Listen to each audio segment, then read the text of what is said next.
Sebelum melanjutkan, jangan lupa subscribe dulu, terima kasih. Bab 139 sedang diawasi. Dia sudah bangun. Dia kemudian melanjutkan dengan melirik ke belakang dan berkata, dia tenggelam dalam rasa bersalah dan mencela diri sendiri, mengatakan bahwa dia tidak melindungiku dengan baik. Sambil mendesah, dia kemudian berkata, ayo. Mari kita masuk untuk melihatnya dan aku bisa memperkenalkanmu juga. Tentu. Guan Xilin mengangguk dan mengikuti Feng Jiu ke dalam ruangan. Saat memasuki ruangan, mereka melihatnya bersandar di kepala tempat tidur sambil berpikir keras. Melihat itu, Feng Jiu memanggilnya, kakek. Patriark tua tersadar kembali dan melihat mereka berdua masuk, tatapannya secara alami tertuju pada Guan Xilin saat dia mengamati pemuda itu. Feng kecil, dia adalah juniormu. Guan Xilin memberi salam pada kakek Feng. Guan Xilin melangkah maju untuk memberi salam hormat, dengan senyum riang dan tak terkendali di wajahnya. Kakek, dia adalah kakak angkatku yang sudah kusebut dan aku memanggilnya kakak besar. Feng Jiu berkata sambil melangkah maju untuk memegang tangan lelaki tua itu.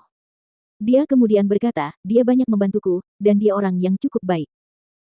Sang patriark tua mengangguk dan berkata pada Guan Xilin, Feng kecilku berhutang budi pada asuhan kakak laki-lakinya. Kakek Feng mengatakannya terlalu kasar. Guan Xilin menjawab, sedikit malu. Kapan dia pernah membantu Jiu kecil dengan sesuatu? Lebih seperti Jiu kecil yang merawatnya. Nyonya. Leng Xuang memanggil dari luar. Masuklah. Kata Feng Jiu dari dalam ruangan. Patriark tua itu melihat ke arah suara itu dan melihat seorang wanita berpakaian hitam membawa barang-barang di dalam dan dia diam-diam mengukurnya. Sebelum dia sempat berpikir lebih jauh, dia mendengar Feng Jiu di sampingnya berkata, kakek, dia adalah Leng Xuang, pelayan pribadiku. Patriark tua terkejut. Pelayan pribadi. Wanita berpakaian hitam itu memiliki aura yang sangat tenang dan meskipun dia masih muda, kultivasinya akan dianggap luar biasa di antara teman-temannya. Begitu pula dengan Guan Xilin. Dari mana Feng kecilnya bisa mengenal kedua orang ini?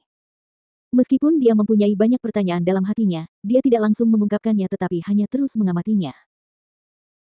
Feng Jiu melangkah maju untuk menerima bubur dan berkata, kakek, tubuhmu masih lemah setelah membersihkan racun dan kau tidak bisa makan sesuatu yang terlalu berlemak, jadi aku menyuruh orang memasak bubur encer untukmu.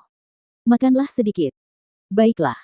Patriark tua Feng menganggukkan kepalanya dan mengambil mangkuk itu dari Feng Jiu, kakek bisa melakukannya sendiri.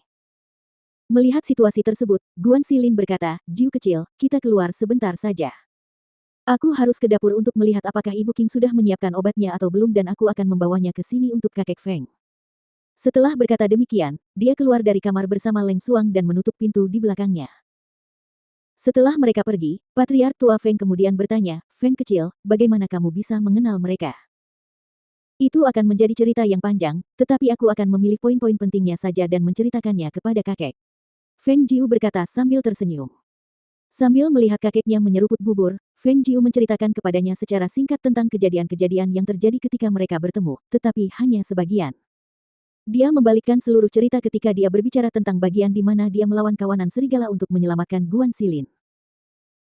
Setelah selesai, dia melihat kakeknya menganggukkan kepala dan berkata bahwa dia akan berterima kasih kepada Guan Xilin dengan benar setelah dia pulih dan baru setelah mendengar Feng Jiu berkata sambil tertawa bahwa tidak perlu ada ucapan terima kasih di antara anggota keluarga, barulah lelaki tua itu menyerah pada gagasan itu.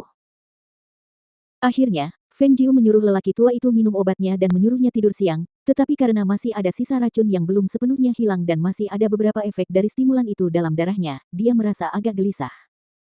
Tanpa pilihan lain, Feng Jiu kemudian menggunakan jarum peraknya untuk menusuk titik akupuntur tidurnya yang kemudian membuat patriark tua itu tertidur. Sore harinya, Guan Xilin datang ke halaman. Jiu kecil, apakah kakekmu sudah bangun? Dia masih tidur setelah minum obatnya. Kenapa? Feng Jiu bertanya dengan bingung sambil menatap Guan Xilin yang ekspresinya tampak agak muram. Seseorang telah mengawasi kita. Katanya dengan wajah cemberut. Tapi aku belum tahu siapa orangnya. Kenapa begitu? Feng Jiu bertanya dengan alis terangkat, merasa sedikit terkejut. Dia sepertinya tidak ingat apakah mereka pernah menyinggung perasaan orang lain akhir-akhir ini.